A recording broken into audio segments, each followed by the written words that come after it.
back to Local Cup. Today I sit down for Café con Sanja. Sanja is a local Puerto Rican lifestyle influencer and digital creator. She visits Materia Prima in San Juan, Puerto Rico. We talk about coffee, life on the island, and much more.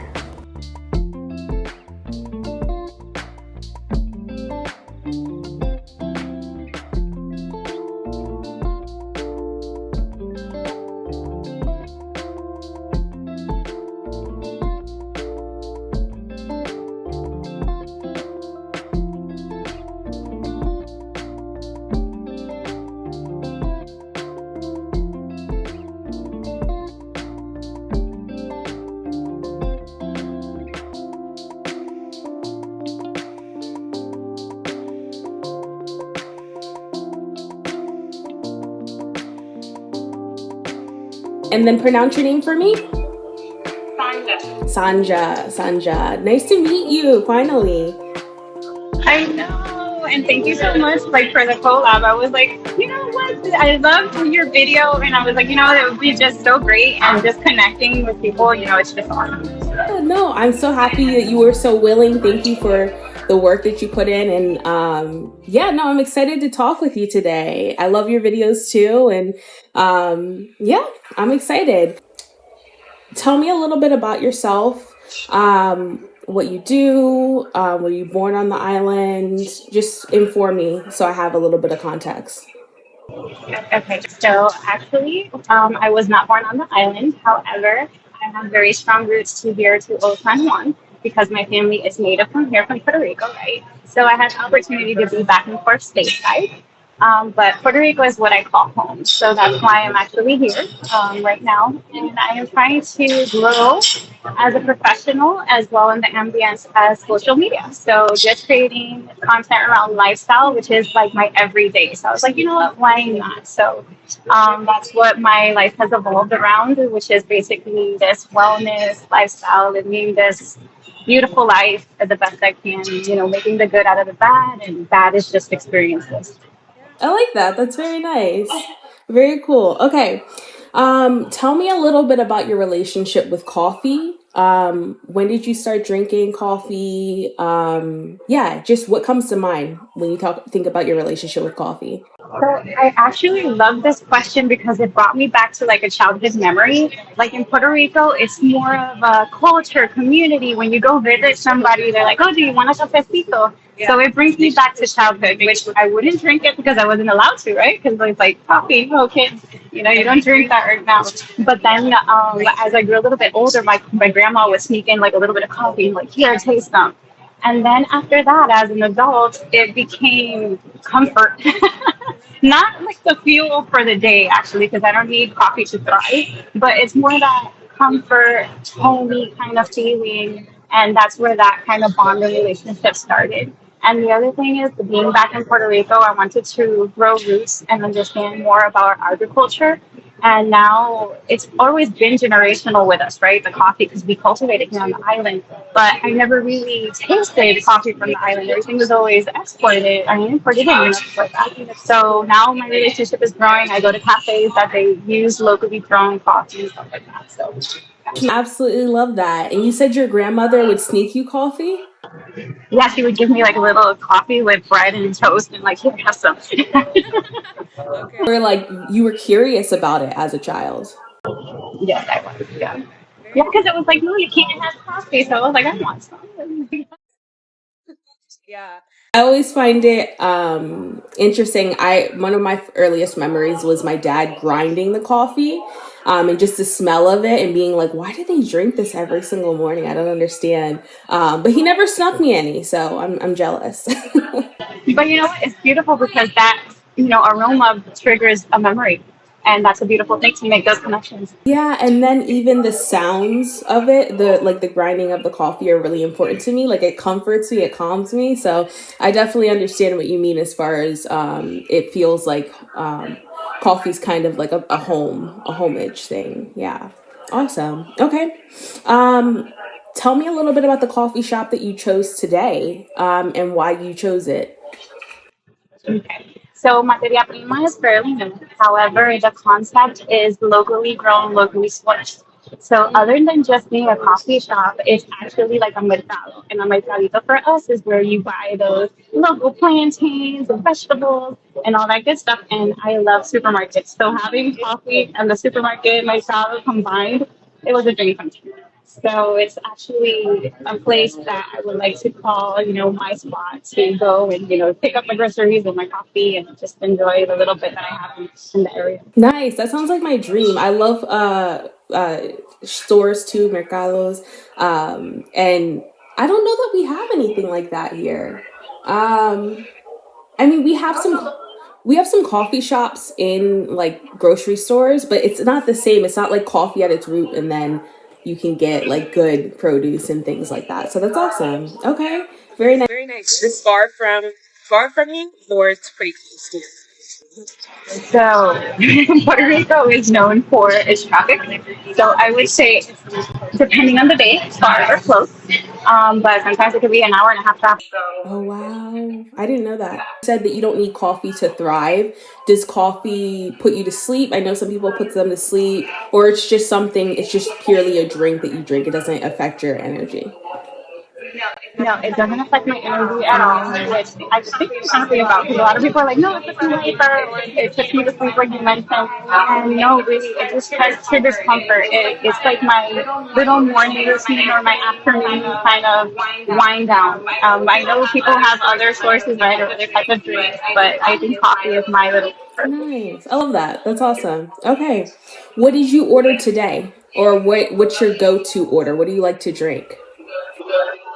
So usually it depends on my mood, but I really like strong coffee. So as soon as I see the baristas, I'm like, what is the strongest that you can make for me? So right now for me, it's a cortadito.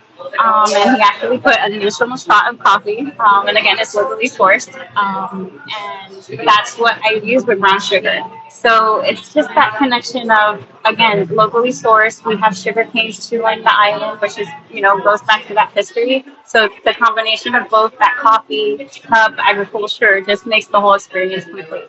Okay, very good. And what was the name of the coffee? A cortadito? Cortadito, perfect. Cortadito. Okay, like a cortado but smaller. I don't know if this is small. It's a pretty big. Oh, okay, never mind. He did a double, so. But it's uh, actually just the cafe con leche, and it's just a little bit stronger. okay, very good. Okay.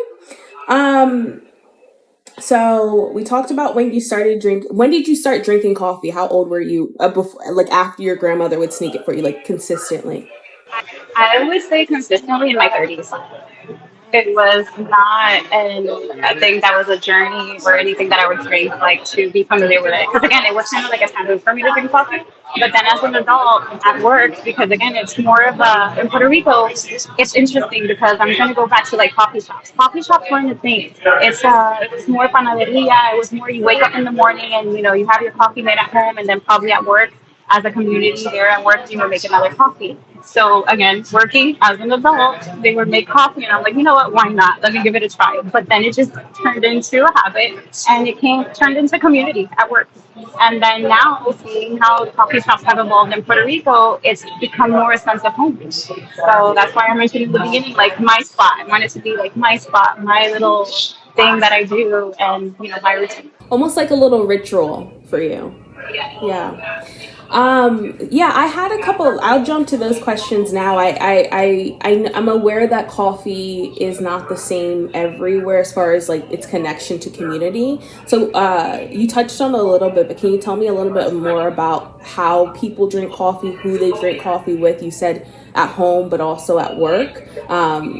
And then maybe touch on a little bit of what you've seen with coffee shops popping up. So I'll take you back a little bit to history. So back generationally, like I mentioned, coffee was cultivated.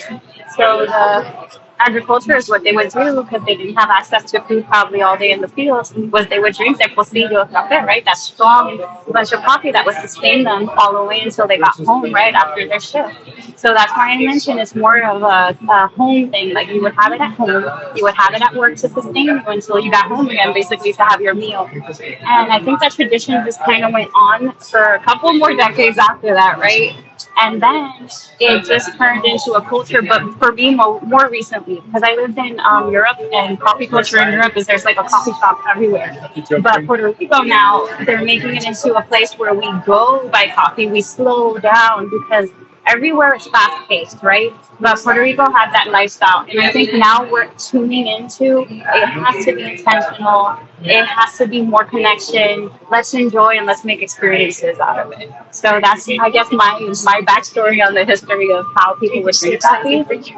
Because before, like, it was unheard of. And I remember being younger and no one would say, "Hey, let's go to a coffee shop and get, coffee." It wasn't. It just wasn't a thing.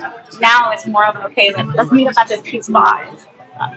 That sense of family and togetherness is still maintained in Puerto Rico because we have the panaderias, like I mentioned in the beginning, where it would be that place where you would stop before work to grab your coffee and a quick breakfast and a Sunday thing. So I think it's still kind of like a Sunday thing where you go with your family to that cute coffee spot and have breakfast and stuff like that. Okay, I'm glad we're doing it on Sunday.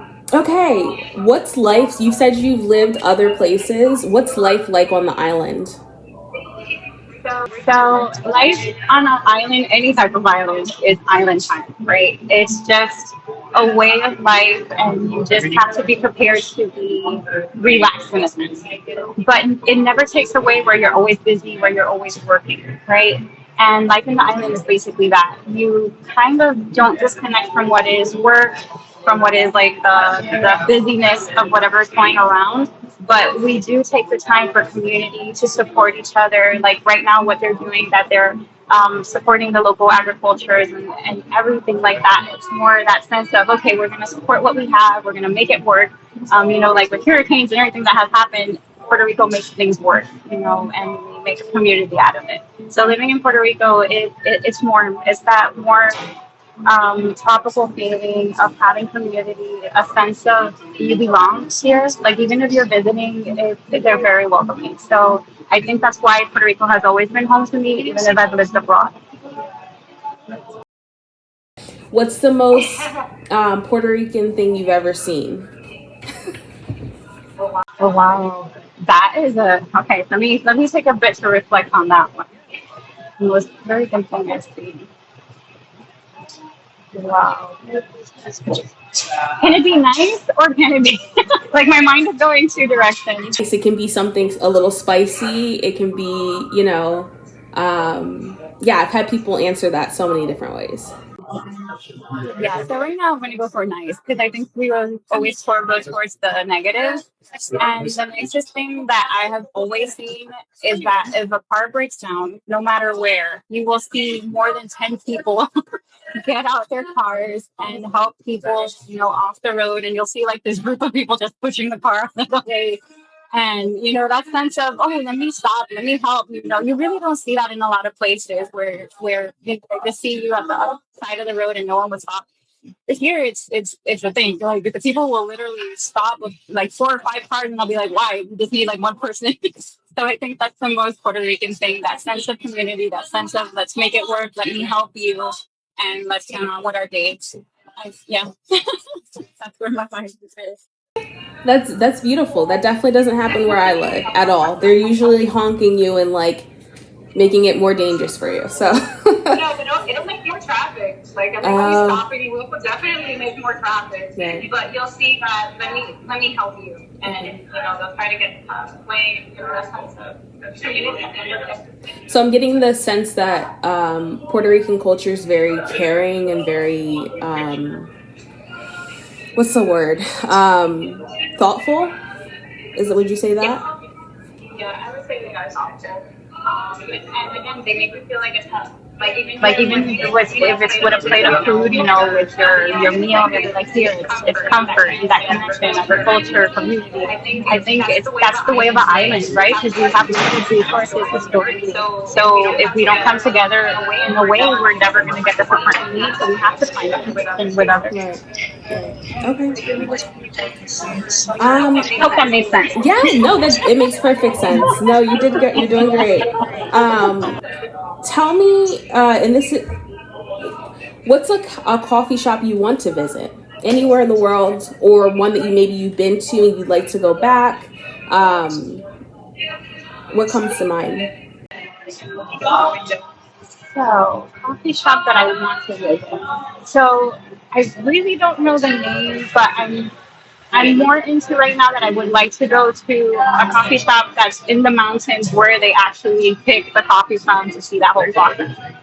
There's one, I don't want to butcher the place. Yeah, I won't say the name now. I'll probably send it to you later because I'll probably butcher it. But the mountains, I want to go to any coffee shop in the mountains where they locally source their coffee to see that whole process and, taste it from there, from the farm to the cup. Like, literally that experience.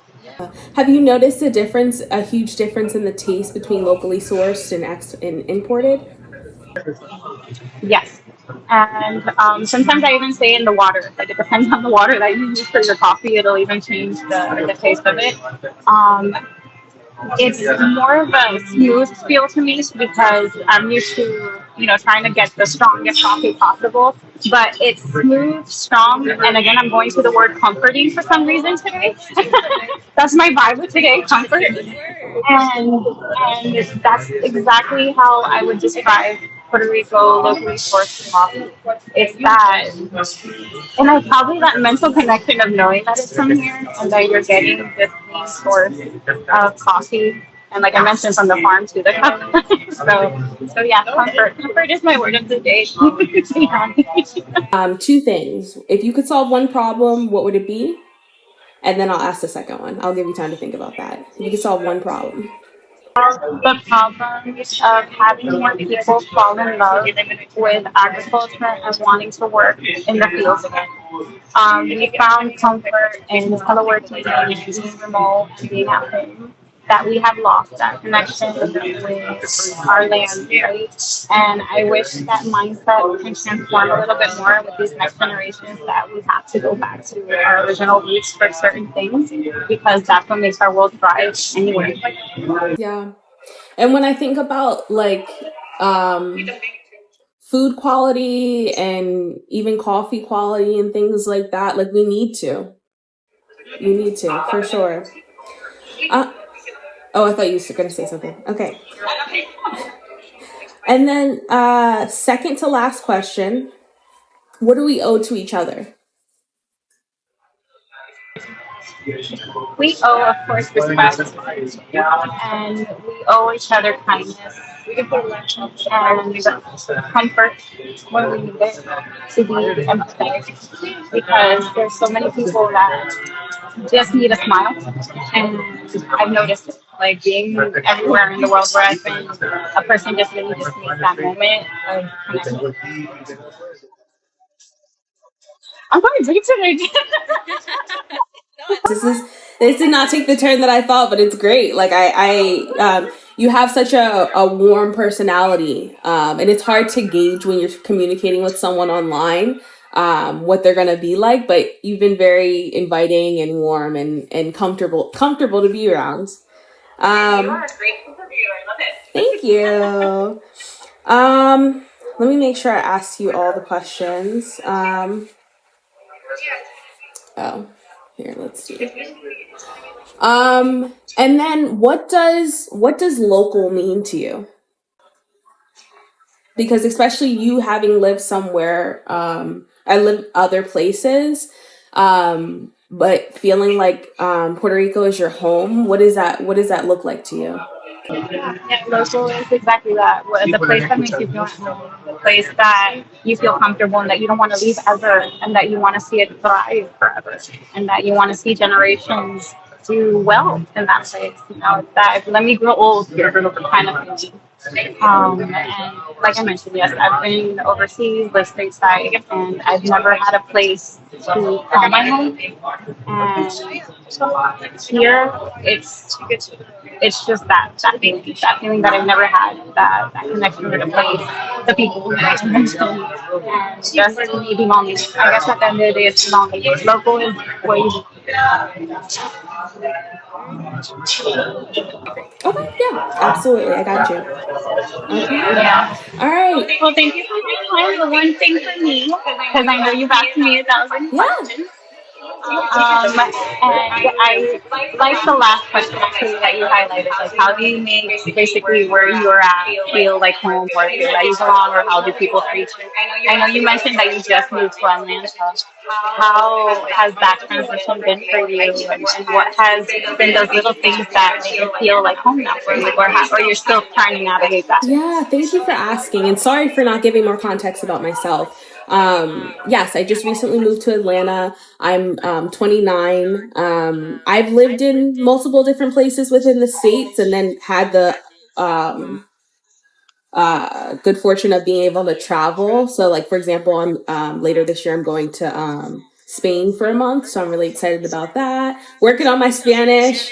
But to answer your question, yeah, I'm still figuring out that sense of community. I think that when I was living in Texas, the culture of Texas didn't make me feel seen very much, but I lived there for so long, I just got used to it.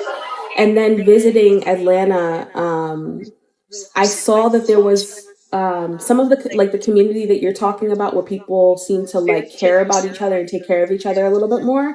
It's not perfect here, but it's a little bit more present, which is why I moved here. I also have a sister here, and so she's been here for 10 plus years, and so I think I've had an easier time feeling that sense of community and belonging because she's here and she can it just speeds up your rate of community when you know someone where you're living.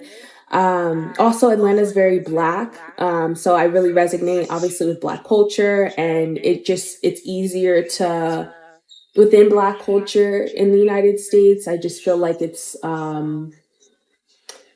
we are very what's the word, we're pretty welcoming for the most part. And so it's been nice to see people who look like me versus in Texas where there's black population, but our culture is more prevalent here. So yeah, it's been good. It's been challenging, of course, like you said, like anything, everything's a lesson or it's just an experience. But I'm excited to be here for a little bit longer, and I don't know how long I'll be in Atlanta, but I'm enjoying it. Yeah, and I'm looking forward to exploring other places in Georgia and things like that. Yeah, so that's where I'm at. Thank you for asking.